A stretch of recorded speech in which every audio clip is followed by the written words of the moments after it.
Welcome to the third event in our new series, Insights to Action. My name is Sarah Ayler, and I'm the Director of Alumni Relations and Annual Giving at the Carlson School of Management. The Carlson School is delighted to bring this new virtual series to you, featuring thought leadership and key insights of our faculty and industry experts. The goal of the series is to translate business research into practical knowledge for business leaders. This series is a partnership between the Carlson School's Office of Alumni Relations and Executive Education, and we are excited to welcome over 500 alumni and friends in attendance today.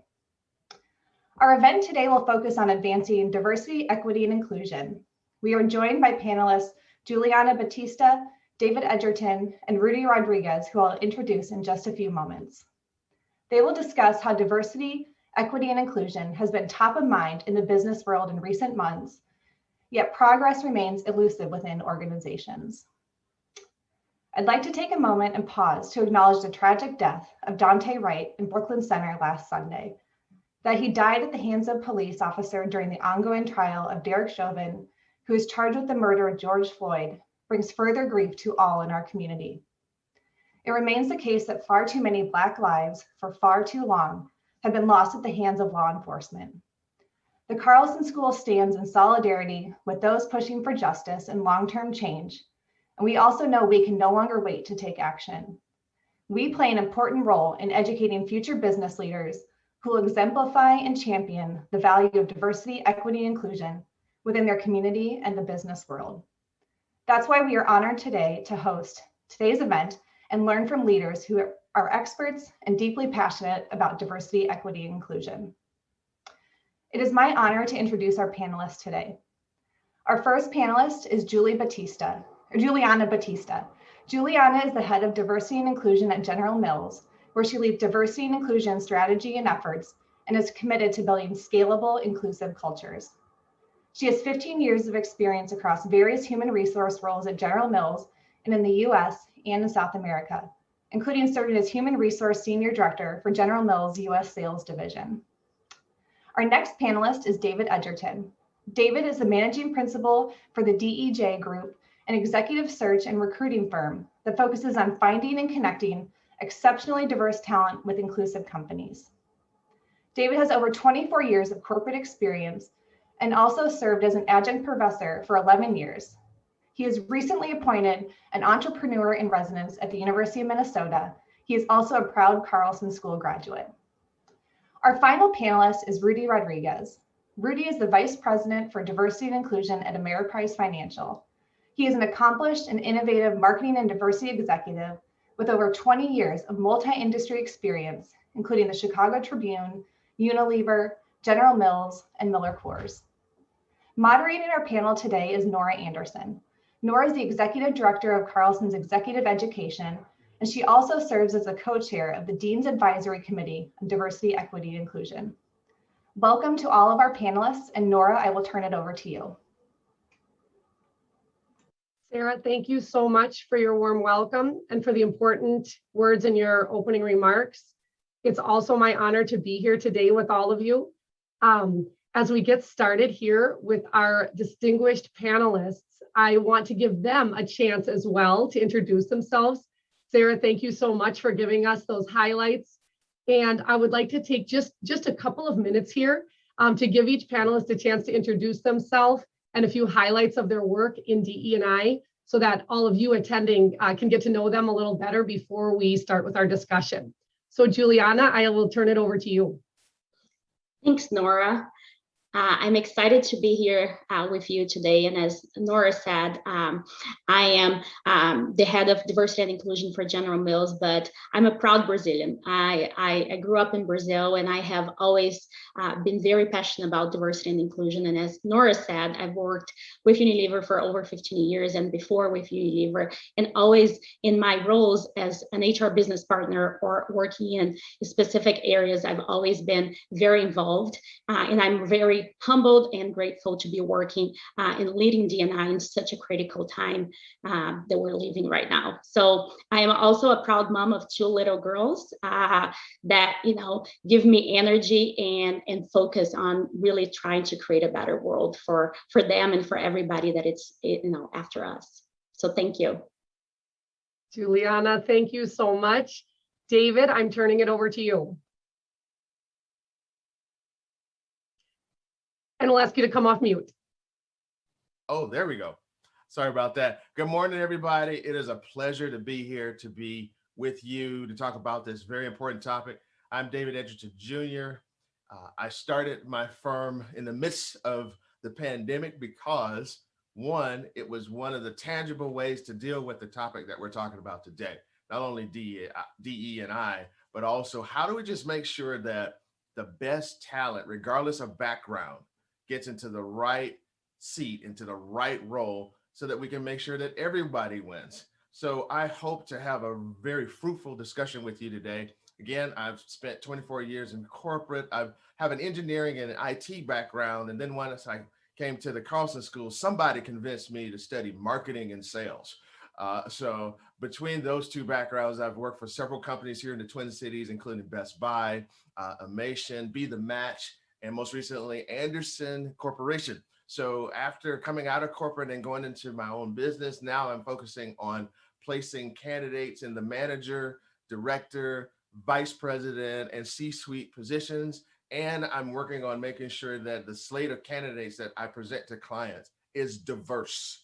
And that is very important to me. And I hope to get into that maybe a little bit later as we get into the discussion today. So thank you for your time, and thank you for the opportunity to come back to the Carlson School and volunteer in this way. David, thank you so much. We will absolutely get into those topics in our discussion today. And I'm going to turn it over to Rudy now for a brief intro. Thank you, Nora. Thank you, everyone. Rudy Rodriguez, my preferred pronouns are he, him, and his. And I'm very excited to be here, but as we started also with a heavy heart with the loss of Dante Wright, and just the continued unrest and uneasiness in our community because of the trial, but also so many different things going on, including violence against our Asian colleagues as well. So again, those mixed emotions, happy to be here because it's important to talk about, but with a heavy heart. I've been, blessed to be in the DEI space, and I've always had the passion around DEI. I am born and raised in Chicago, the son of Mexican immigrants, and moved to the Twin Cities about 20 years ago. In addition to leading the global diversity efforts at Ameriprise, I'm really proud of my work there to really help advance diversity and inclusion at our firm, but also have been really involved in the community because I think it's important to bring that external thinking into our firm and share best practices wherever we can. So I also, I'm on the board of Minnesota State as trustees, and I lead the Diversity, Equity, and Inclusion Committee there. I'm the chair of the Immigrant Law Center. I'm passionate about championing immigrant rights. And then lastly, giving back to the Latino community, I am the vice chair for Latino Lead here in the Twin Cities. I think it's important to stay connected to the community for me so I can bring that learning back to our employees at Ameriprise. Rudy, thank you so much. And thank you also for recognizing the difficulty and the grief that we are facing in our community right now. It is no doubt a backdrop to this conversation, and it brings even more importance to the work that you all are doing. So thank you also for acknowledging that. So I am going to get into our discussion here. Also a message or a note for all of you attending. Please feel free to submit questions in the Q&A. There's a Q&A function. We will be receiving those questions real time. I also have many questions that were submitted in advance.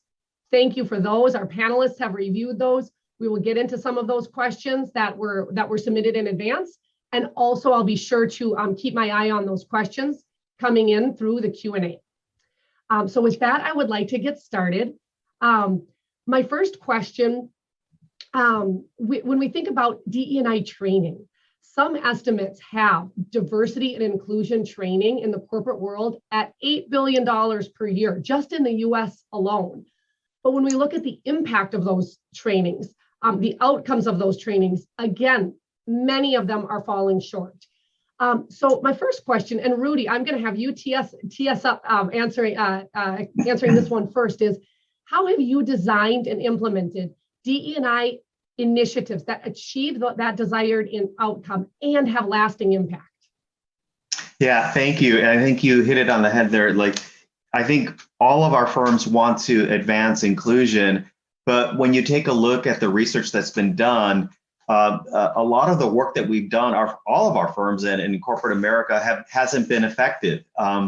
And so we've put a lot of research into this, and I'll highlight a few of the things that we found in our research and then some of our best practices. I think, getting alignment on language is critical to create an environment that's inclusive. And so that helps to value the unique attributes that each person brings to the team. So I think that's critical to understand the right language. And people aren't comfortable with that sometimes. I think there has to be a shared responsibility for building belonging within teams. Sometimes people will point to one particular person or a group, but really every leader and employee needs to take that responsibility. A lot of firms are talking about psychological safety, so an environment where employees can feel comfortable and flourish. I think that has to be a key component. And so those are some of the things. And I guess the last thing I will say is that quite often many firms will have training, and so an employee will say, "Well, I'm done with that training." But we have to realize that creating awareness is like a lifelong journey, and so with that, sometimes our firms might raise awareness that people have unconscious bias, and it's like, well, what do we do with that? Okay, you've told me I'm biased, and it's really about having a commitment to learning within the firm, but also externally in our daily lives and role modeling and practicing that behavior, having interventions. We're biased because we're human, not because we're bad people. And so it's difficult to overcome that bias. And that's why you need regular training on a consistent basis, thinking about how you include that into your routine.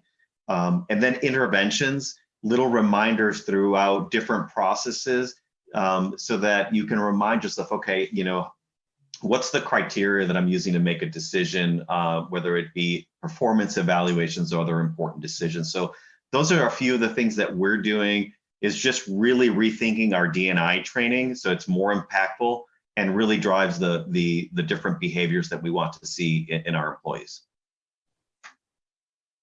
Thanks so much, Rudy. David and Juliana, do you have any thoughts to add on that? Yeah, I'm happy to add. I couldn't agree more with Rudy that, DE&I really requires behavior change. And I think, it is really important for us to be clear on what are those behaviors that we want to change, to really drive accountability and help our managers and our employees evolve. So one example, for example, of a behavior that we're trying to work at General Mills is really helping equip our managers to have conversations with employees.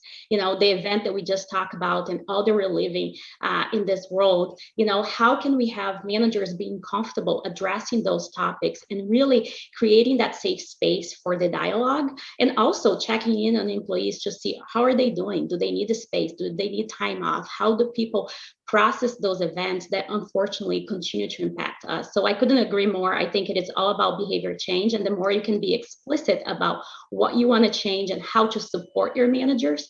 So for us, we even provide dialogue guides, help them. Okay, this just happened. Have you talked to your employees, to your team, and really creating that safe space for everyone to process all the events that we're, unfortunately living through. David, I feel like you have something to share on this as well. Absolutely. I'll make it brief though, so that we can kind of move forward. When I look at DEI training from a macro level, one of the things that we continue to see is this perception that if I take the training, I'm okay and I'm done. And most of the time, the training may be one session. It may be, hey, go to have this particular experience, and there's no follow-up after that. So one of the things that I try to work with clients on and work with other organizations on is this: DEI is a journey, and it's a journey for everyone.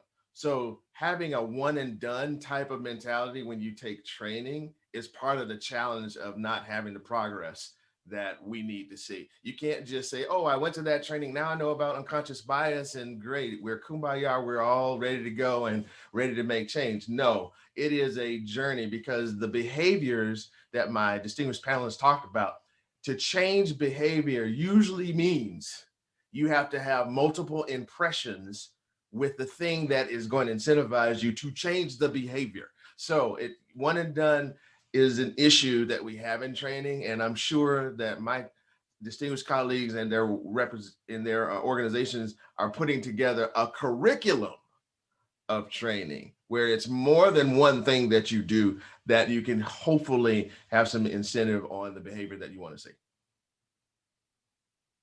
Thank you so much to all of you for your thoughts on that. I'm going to transition to a topic, David, that you mentioned a little bit in your intro, which is around talent. So many organizations struggle with developing a pipeline of diverse talent. And I know in my work in our Carlson Executive Education Unit, when I talk to HR leaders, business leaders, this comes up time and time again. And I hear a lot too, maybe, do we have enough diverse talent here in the region? And then how do I attract it? How do I attract that talent to my organization? David, I'm going to start with you on this one for your thoughts on just that pipeline of diverse talent in our region and how organizations can tap into that. Okay, I'll go at it this way. If you keep going to the same well, you should expect the same water. Now, what do I mean by that?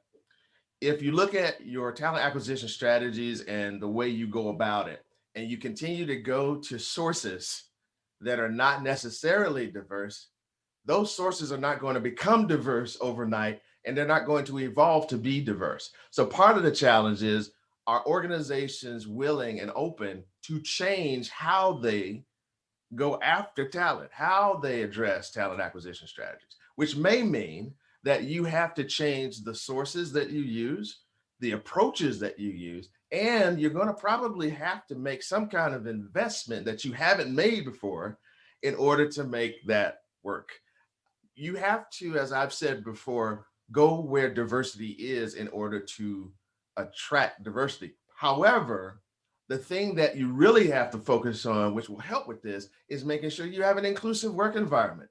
We're not going to attract diversity to our companies and to our organizations if, when it shows up, it realizes it's not valued, it can't contribute, and it's not, a place where me as an employee can give my very best and grow. A lot of us have been taught to read the book Drive, right, from Daniel Pink. And in that book, he talks about three things you need. You need autonomy, you need mastery, and you need alignment of purpose in order to get driven to do the things that are intrinsic. Well, if diversity shows up to your non-inclusive place and you don't have those three things in place, guess what's going to happen? You're going to have a revolving door. And there have been studies in the Twin Cities where when you talk to underrepresented communities, that's exactly what's happening, and it's going elsewhere. So think about your sources, think about places you haven't gone where diversity exists that you need to tap into.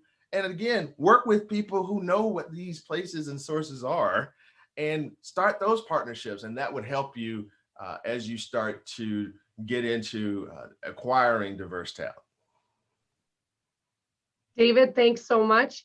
Juliana and Rudy, I know we'd love to hear some of your strategies at General Mills and Ameriprise for attracting diverse talent. Do you have any thoughts on this one? Sure. Juliana, I can take a stab at it first.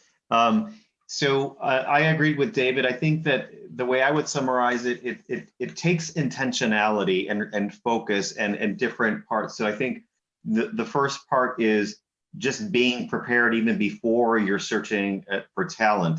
And I would say that each one of us needs to build our diversity networks. So most people have networks that look like them. And so it takes intentional efforts for us to build our networks so that they look different than us. So the ways we might do that would be join different organizations that serve diverse communities. So here in the Twin Cities, a lot of different opportunities, whether it be professional organizations or organizations that help recruit diverse talent, like the National Black MBA, the Association for Latino Professionals, are just a couple of organizations. So I think it's building our diverse networks. That's part one. I think having clear processes in place for talent acquisition. So I know that at Ameriprise, we definitely have those conversations so that when we begin any search, we have those discussions about our intent to hire diverse candidates and having a diverse candidate slate, and that we have diverse interviewer panels so that we make the experience inclusive from the beginning. And that would be another piece. And I think the other piece is having relationships with organizations, including like the University of Minnesota, with diverse student groups on campus at the U, and also reaching out to diverse serving institutions. So for example, we've had a multi-year partnership with Howard University, a historically Black college and university, to recruit diverse talent. And then lastly, there are also like national organizations where you can recruit diverse talent. I think having that be a part of your strategy is critical. So those are some things that corporations do. But even if you're a smaller organization, there's different opportunities here locally in the Twin Cities, particularly by building that diverse network that I mentioned earlier in my remarks. So those are some of the things that we're doing at Ameriprise to help recruit diverse talent. Rudy, thanks so much. And thanks for highlighting that small business angle as well. Juliana, please add to the conversation here. Yeah, no, I couldn't agree more with what has been said to this point. And I'd say the things that I would add at this point is just, I think we also have to be realistic that it's a competitive market. So you have to be competitive. So yes, you have to source in different places to find the talent, but you have to make sure that you have a competitive, compensation and benefits package to attract, diverse talent. And I think it's extremely important also to sell your culture, like really highlight what are the aspects of your culture that will make a difference for that talent to really consider General Mills as a place or any organization as a place that they want to, be part of. So while we all have work to do, I think it is important for us to, make the experience, as Rudy said, having a diverse panel, engage people that look like them, having them highlight their experience at General Mills, at the workplace, to really give a glimpse of what, it really is to work in that organization. I think it's extremely important. And then the last thing that I would say is, I think with COVID, the expectations have changed. So flexibility, I think it's going to be a requirement. And I think all of us, all the organizations will have to figure out a way, to really leverage that. And I think to me, it can be an unlock, because you can also, in addition to find different sources, you can also now think about attracting people from different locations that maybe before didn't consider relocating to Minnesota, for example. So that would be the only adds that I would have to what has been said to this point. And Nora, if I could just add to that. So Juliana, and I have worked at the same company. So I actually worked at Unilever and at General Mills. And I want to highlight a story from General Mills that kind of relates to this. Like I said, I'm from Chicago, and I was working at Unilever and was recruited by General Mills. And that remains like a really positive experience for me, where, when I came for my revisit weekend, the executives at General Mills connected me with the Latino employees at General Mills. And that to me was just such a great experience. So it's about every stage of the recruiting process that we need to be thoughtful and intentional about how we make people feel welcomed. And so for General Mills to kind of take that step, and I've leveraged those examples and those ideas in my work at Ameriprise and also with the other organizations that I work on. So Juliana, just wanted to share that experience. Rudy, thank you so much. I am going to get into that. How can we create inclusive cultures? But I do want to pause and bring in some audience questions that are coming in related to this topic on talent. One question I'll just address here. We have a question from Troy saying, are there studies to show the performance of companies and correlation to a level of diversity? So linking performance and diversity. Yes, McKinsey has some great studies on that. We can share out some of those resources after this event. So I just wanted to highlight that. Another question related to talent. A question from Barbara. Is there not an issue with having a pipeline of qualified candidates because communities of color have such inequity, such as in education? So my question to you, and I think that our panelists will have thoughts on this, are your organizations, or David, maybe some of the organizations that you consult with, doing anything to change your hiring criteria, some of those structural inequities that might be in place that are self-selecting candidates that might not be as diverse? Oh, absolutely. One of the things you have to think about when you look at the pipeline is you have to look at, one, where are you plugged into the pipeline? If you continue to think that diversity is just going to show up to your door, that is the wrong kind of thinking to have going forward. As you look at companies that are making investments not only in the, I'll say, undergrad space and the grad space to recruit people. Some companies have already figured out that I need to go to middle schools and high schools to begin to tell students, aspiring students, about the organizations that they can have opportunity. Part of the pipeline issue for me is we tend to blame it a lot. For example, talk about inequities and the disparities that we see in the pipeline, as opposed to having organizations invest in the pipeline in order to create the pipeline so that the students and the candidates can actually show up. Partnering with different organizations like, and I'll just call a couple if it's okay, Genesis Works, that's here in the Twin Cities, that helps with getting people technical jobs in high school and in college. Junior Achievement, being able to do volunteer type of things there and basically show some representation there, that there are some opportunities at these wonderful organizations here in the Twin Cities. Investing in the pipeline will help the pipeline, not just talking about it.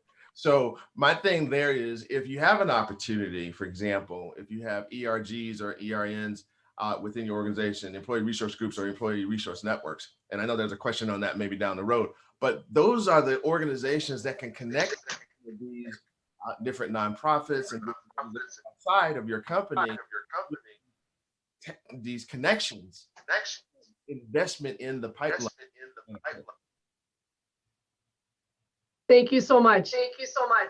I'm going to move on now. And Rudy and Juliana, I know you have comments on that, but I want to get into that, creating the inclusive culture within organizations. So all of you referenced in your comments there, it's one thing to recruit diverse talent, but how do we make sure it's not that revolving door? How do we make sure that individuals can show up as their authentic self, feel they're making a difference, and feel welcome and like we have an inclusive culture?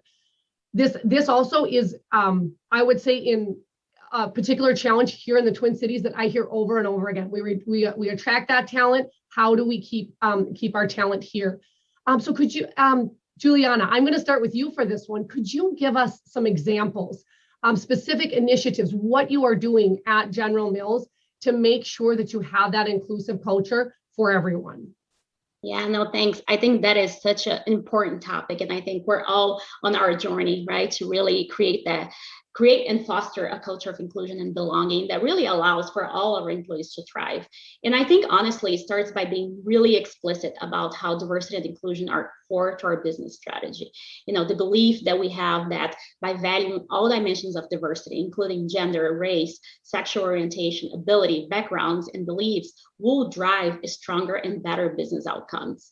I also think, given the world that we're living here, it is really important for us to be explicit about the role and responsibility that we have as a corporation in advancing racial equity within, the walls of our organizations, but also externally. And even to the comment on education, I think that's a critical one. General Mills has made, commitments in terms of equity in education by leveraging our Box Tops for Education program, which we have, donated more than $1 billion over the years. And now we're focusing the effort to really address the disparities that we see in education from a people of color standpoint.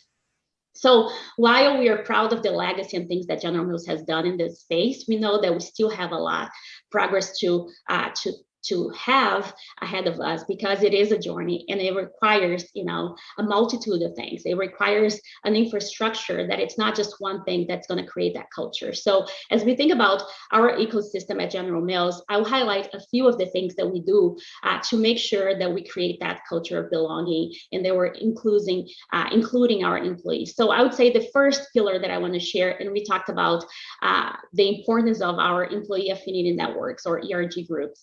They play such a critical role for us. We actually at General Mills started with our Black Champions Network 25 years ago. And since then, we have added 6 other networks because they really give the opportunity for the community to find a more intimate setting, to build that network, to focus on development, to have access to mentorship and leverage people that look like them. So that has been extremely important for us. And even as we think about in this COVID world where, you know, most of us are working remotely, a lot of people are missing that connection, and the employee networks play a critical role for us. We also leverage our networks to expand access to the broader community. So in the Twin Cities or in any location that we operate, we want to make sure that, you know, employees that sometimes may not have family or a network in a specific city, that they also have access to the broader community from that standpoint. The other pillar that I think it's important to highlight that we have been doing, we're actually entering our 5th year in this platform that we call Courageous Conversation, where we tackle difficult to address topics openly and candidly, which is new in the workplace. Sometimes we don't talk about some things. And I think at General Mills, as we have been in this journey for 5 years, we have addressed, you know, a range of topics from authenticity in the workplace, bias, Me Too, immigration, disability awareness, and gender identity. And it is great that we have expanded this program globally and have more than tripled our participation rate, which is great because at the end of the day, we're helping our employees get more comfortable being uncomfortable and talking about topics that maybe they are not equipped, they don't have that muscle yet built. So it is really important for us to continue to have that platform to enable our employees to get more comfortable talking about those topics. I also want to highlight and expand on allyship. We have last year launched a platform and a framework that really help employees engage, reflect on their own journey as they think about diversity and inclusion, and really increase empathy, and then move from that empathy state to action. So we have developed great resources. We have e-modules, we have tools that are available to all our employees. And as a matter of fact, we actually, because we think it's so critical to advance the systematic issues that we have in our society, we have made those resources available publicly. So if you go to generalmills.com/allyship, you can access our e-modules, our tools that we have made it available. And I would encourage you to do that because it is a great way, not just for General Mills to help equip our employees, but also to have an impact in the community that we serve. And the last thing that I would mention as we think about culture and retaining employees, I would be remiss if I didn't talk about manager, right? Employees really assess or judge an organization by the experience that they have with their managers. So it is really important that we recognize that without an engaging and inclusive manager, it is hard to retain employees. So we have been spending a lot of time at General Mills investing on building manager capability, providing trainings and training and resources to help our managers increase their capability and really hold them accountable to make progress in that space. So those are just some of the things that we have as we think about our infrastructure to really help advance our culture of inclusion and belonging at General Mills. Juliana, thank you so much for those thoughts. Rudy and David, I want to bring you in, and I would also love if you could touch on a topic that we chatted about as we prepped for this event, which was sponsorship and mentorship, the nuances between those and the importance. But please share it. David, maybe I'll start with you on this one, and Rudy, I want to bring you in for your thoughts as well on the inclusive culture. And David, I'll have you come off mute. Sorry about that. I should know how to do this by now. No worries. Working from home.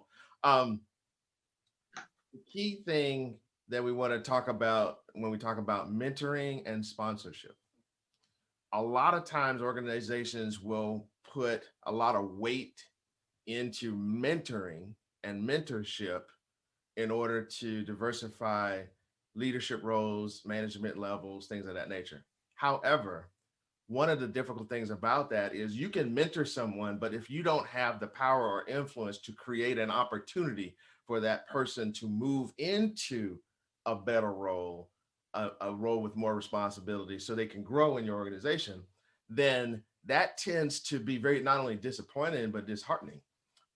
in the sense that, well, you can come in and give me advice all you want, but if I never get the opportunity to actually exercise that advice or be able to implement what I'm learning and getting mentored on, then I tend to stay where I am. So sponsorship is a key piece of making sure that you have a good program in place that is going to help diversify your leadership ranks. And sponsorship is this, it's mentoring, but you also have to have someone who has enough influence and power within the organization to create opportunities, to support people who are looking for those opportunities. Most of the people that I've seen and talked to who have achieved a high level of success in corporate America, especially in Twin Cities, they had someone who not only they could go talk to every quarter or every week or every month and talk about the business, talk about development opportunities and things like that. They also had someone who said, you know what, I'm connected to this department head or this vice president or this person who can now create an opportunity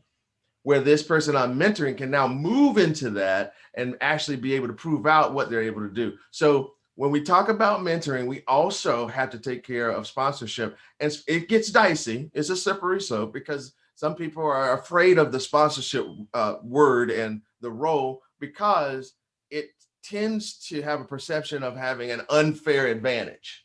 So that's the piece that organizations have to manage to make sure that, you know, sponsorship is there, but it's there for everyone. Thank you so much. Rudy, I want to bring you in as well for your thoughts on creating ways to create an inclusive culture. Yeah, thank you, Nora. And I want to build on what my colleagues have said. And, you know, I think from a recruitment and, from a retention perspective and creating that inclusive culture, it's not one thing. It really requires a holistic strategy. So I think our employees want to see that we have a commitment to diversity and inclusion that's holistic, that talks about talent acquisition, diversity inclusion training, leadership development, supplier diversity, and being a part of the community. So that's where I would start, is that, you know, I think these are all just table stakes now in terms of, you know, what we offer to employees. And as I think that would be one thing. I think the second thing, like at least at Ameriprise, we talk about how it begins with me, and really that driving that personal accountability. And it's similar to what Juliana said, is really building the inclusive leadership skills of our employees. You know, I've done a lot of research along with my colleagues at Ameriprise, and a key part of retention is employees feeling that sense of trust with their leaders. And how do you build and instill that sense of trust? Someone that's going to advocate for you, someone that's going to help you plan your career. And so someone that'll help you get a mentor if you need it in a particular area to build skills. That would be another thing. And I think that's kind of where leaders play an important role in helping to create pathways for advancement or to create different opportunities within the organization. And then the other two things that I will mention quickly, similar to what you know, Juliana talked, is our business resource networks. We have over 13 different networks, and I think those are critical to building that sense of community and having a safe space to kind of let your hair down and be able to be yourself. And also at the same time to create awareness within the organizations about the different dimensions of diversity. So those are critical. And then lastly, I think from a retention, I think employees are thinking, if you care about me, what are you doing to help develop and train me? So I think that's a key area, is making sure that leaders and organizations have those programs to help develop the skills of employees so that they can continue to advance within their careers within the organization. Again, it's not one thing. We have to be able to walk and chew gum at the same time and do a lot of these things. We've got to hit on all cylinders in order to really drive that sense of inclusion. I'm going to bring in a follow-up question that was submitted in advance of the event that highlights a question around employee resource groups. So this was submitted in advance. How can we do more at our company from an employee-led D&I resource group level other than just typical events? So Juliana, I might ask you to chime in here, and Rudy, I'd love examples from Ameriprise of, for those employee resource groups and or networks, how those groups engaging and providing opportunities for connection, of course, with events, but other ideas as well? Yeah, I think that is, something that we continue to advance and evolve at General Mills. And I would say for sure, we talked about here, leveraging the resources and employees in the recruiting process, right? It is really important. Our employees are our best advocates. So they want to help. They want to bring more people. They are committed to continue to advance representation in each of the corporations that they belong. So I think leveraging them in the recruiting process is critical. The other thing that we have been doing at General Mills that I think it has been differential is, while we started with the specific network that you may have, we're also trying to cross-pollinating. And what I mean by that is how can we leverage, the Black champions community and the Asian community to talk about racial trauma and all that's going on in the world. So how can we create different ways to expand and elevate the topics that each of the communities are living through by expanding that network? So I would say from a recruiting standpoint, and I would call the second one a way to continue to expand allyship and really, make those events that we have bigger, broader, and more robust by connecting different groups, I think has been working really well for us. Thank you so much. I'm sure we have more thoughts on this, but I want to get to a very important topic that came out through an audience question now, which is on measurement and demonstrating progress. So we have a question from Rosie on how do we measure success in the DEI space? And when we think about even just what we've touched on here so far, we've talked about training, we've talked about attracting talent, and we've talked about retaining talent and creating that inclusive culture. So on any of these topics, I would love to get our panelists' thoughts on how do we measure progress? How do we have metrics in place around DEI initiatives?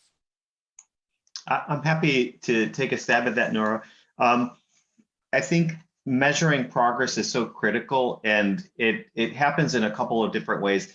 I think it's important to take a look at that metrics so that we can all hold ourselves accountable, but we also need to take a look at and track our actions over time as well. So from a metrics perspective, I think that it's important for leaders to have awareness in terms of, how many, the diversity of the talent that we're recruiting.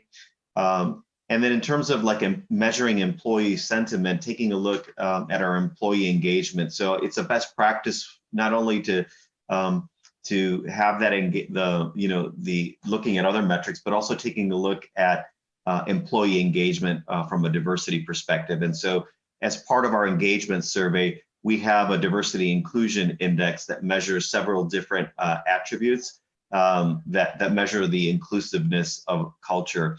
And then also just taking a look at other key factors in terms of how are you doing in terms of progressing talent within the organization? So the percent of people that are being promoted and having a regular scorecard. And for us, it's about having that regular discussion to create awareness and keep that top of mind.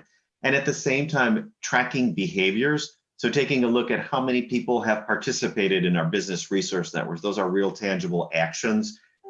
Taking a look at how many people have completed training or how many people are involved in the community or community type events. So, the metrics and the measures that you look at an organization I think are unique. And so it requires organizations to think about what are the key things that are important to your culture and customizing those metrics that are appropriate for your firm.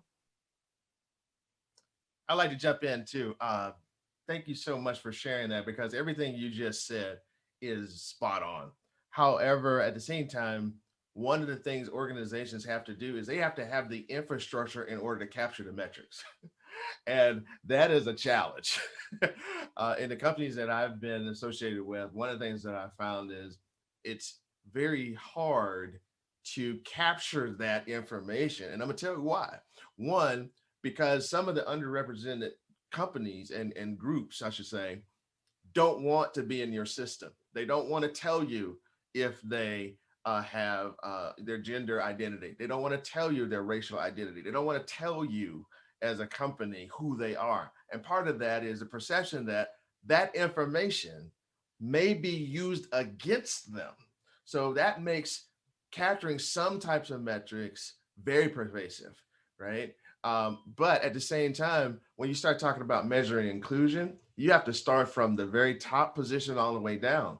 And you have to definitely not only show progress in movement, meaning to your point, who's getting promoted and where and things like that. You also need to look at lateral moves too.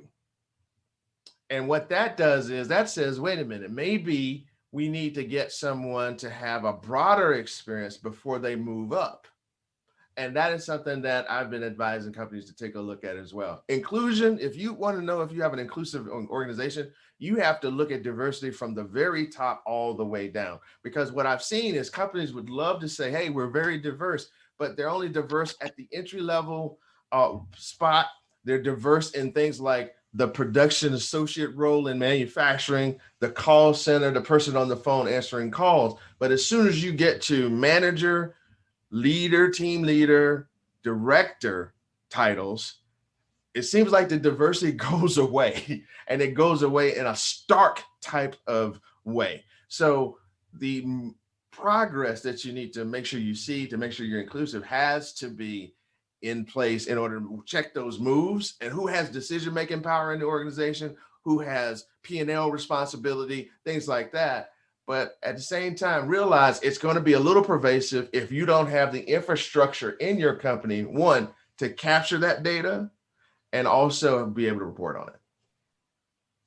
David, thank you so much. Juliana, I know we'd love to hear your thoughts as well on measuring progress, metrics around DEI efforts. Yeah, I agree with everything that has been said to this point. And I think we also, what I would offer in addition is that you have to peel the onion. And what I mean by that is, you can even look at your overall representation and say, we're good. But when you start, to David's point, looking by level, right, and by ethnicity and by other aspects of diversity, that's when you start to see the opportunities that you have. So I think increasing the level of transparency and really getting more specific, that's going to be critical to move the dial, because sometimes you can mask a situation by just looking at the overall average, and the devil is in the details. So I would just encourage, in addition to everything that has been said, it's really important to continue to increase transparency. And that's something new. That's something new for General Mills. We have not been, as a company, as comfortable sharing and disclosing some information. And we're pushing the boundaries. We're releasing our global responsibility report here at the end of the month. And for the first time, we're going to disclose representation by job level, by ethnicity, which is a big deal, because without transparency, we cannot move the dial and we cannot drive action. Thank you so much, Juliana. I want to bring in some questions from the audience as well around this topic of metrics. How do we keep leadership accountable? How do we ensure that the senior leaders of our organizations are committed, are accountable, and are driving this change as well? I know this is a tough one, but we would love your thoughts on this. Yeah, I'm happy to take a stab at that. So I think that's right, and that leadership accountability is important. And we've established several mechanisms. And again, companies can think about what works, and organizations can think about what works for them. But one is having the CEO and the senior leadership commitment, which we have at Ameriprise, and I think that's critical. And so we report regularly to our board, and we've also formed a D&I steering committee, which is a diverse group of senior leaders that helps to provide input and feedback on our overall D&I strategy, and we provide regular updates on our metrics. So that would be one big area, is having clear governance and the clear commitment from leadership. I think the second piece would be around, for us, is each one of our leaders has business unit diversity and inclusion action plans where we actually track progress. And we have specific initiatives in place by business unit and leader, and we review our results regularly. So I think those are a few things that are critical. Keeping our results top of mind, which we are very much a results-driven organization in everything that we do, including D&I. So having the metrics, and then talking about specific actions as well to continue to drive the important behaviors. Thank you so much. Juliana, David, any thoughts on that one? I would agree. I think, we similarly have those things. And I think for us, one of the things that as General Mills has been trying to do too, Rudy talked about the importance of having, the board really pushing us. And one of the things that we have, we're proud to say at General Mills that we have our board of directors is 33% made of people of color, which I also think brings an additional level of accountability in driving and making sure that this is top of mind. So in addition to having the plans and review them often, I think having that pressure from the board, and I think we're starting to see even more from investors really trying to understand what the company stands for, and even the consumers, right? I think consumers are making choices in buying products that they feel are coming from a company that they value their behaviors, the values and everything that they stand for. So I think it is extremely important. I think we're all trying to get better on not just creating more robust plans, but making sure that they are very specific and action oriented so we can track progress. Thank you. David, I know you have thoughts on this, but I am going to bring you in for another question I have coming in from an attendee. And I know, David, that you do a lot of work with minority-owned businesses in advising, consulting, and we have some questions coming in around small businesses. Could you give any advice for strategies for small businesses who may not have the recruitment resources and those resources that larger organizations may have access to? That is a great question. In fact, one of the things that a lot of small businesses and medium-sized businesses that I advise along with my company doing recruiting is that very thing. So part of it has to do with being able to redefine the work that needs to be done in a way that's not only open and transparent, but also makes it so that when you start to go and recruit people, that it's very open and transparent for them to understand how to join your organization. I know the businesses I work with have as little as 3 employees all the way up to 100, 200, 300, 400, 1,000 employees. So the smaller you are, the more you have to put more effort in to what we're talking about. How do I define the work so that regardless of who the background is of the person that I'm going after, they can come and be a part of my organization? And sometimes what that means is you're looking for somebody that's multidimensional. So how do you go out and find people? One, you definitely have to go into places like the Carlson School and the University of Minnesota, your local education systems, even the technical colleges that are around, and look for not only people who are diverse, but look for people who can actually come in and expand your culture. We always talk about cultural fit, right? And that's something I want organizations to move away from, because usually when you say cultural fit, you're making sure that somebody can come in and fit what already exists. But if what already exists is non-inclusive, right, you're going to automatically turn people away. So what you're looking for is people who can come in and be a part of cultural expansion. And when you think cultural expansion, now it's like, oh, well, I need somebody to be able to do the role and do the work and have the requirements. But what can they do to make the culture better? So with small and medium-sized businesses, it's really more about finding those wonderful people who can not only do the role, right? And sometimes you might have to either find a person who can do it or you go grow one. Those are the 2 strategies you have to use. Either you find the person, if you can't find them, well, then go get some seeds and some water and some fertilizer and start growing them. That gets back to that pipeline thing we just talked about. Go to the pipeline, start investing in the pipeline and showing that you care about the community and you care about the diversity of the candidates that are coming out. And eventually people will see you and they'll say, well, maybe I want to try to work for that company because I saw what they did in our community. And that's another way to get at it as well. Thank you so much. I wrote that down. I love your phrase, cultural expansion, as opposed to cultural fit. We hear that culture fit so much, and that's a slight nuance, but very, very important implication. So thank you for that.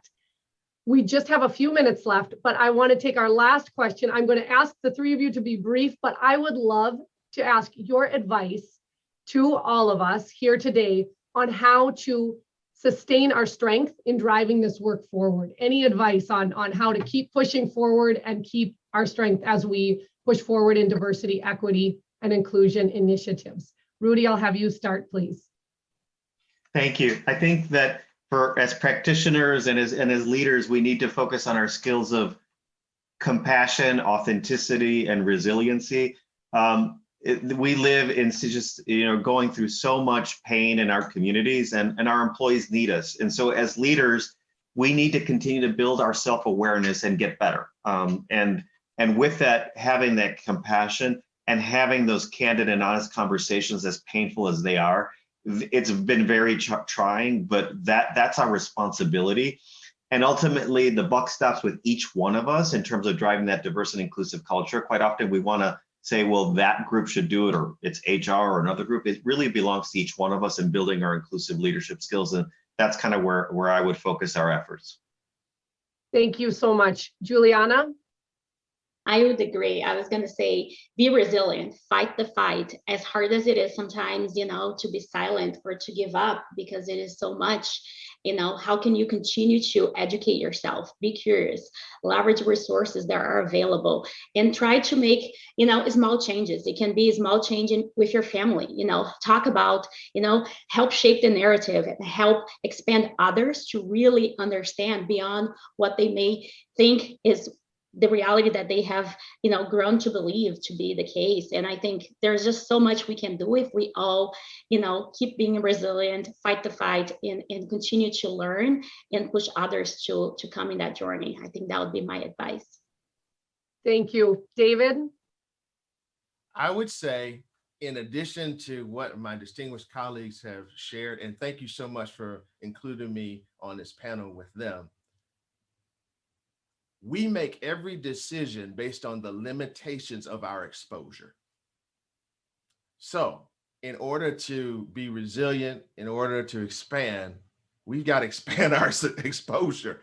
So get out of your comfort zone, go do something new, go meet someone that is different than you, that doesn't sound like you, that doesn't look like you, didn't come from the same place you came from, didn't go to the same school you went to, doesn't have the same function that you have as far as marketing, sales, ops, supply chain, HR, IT.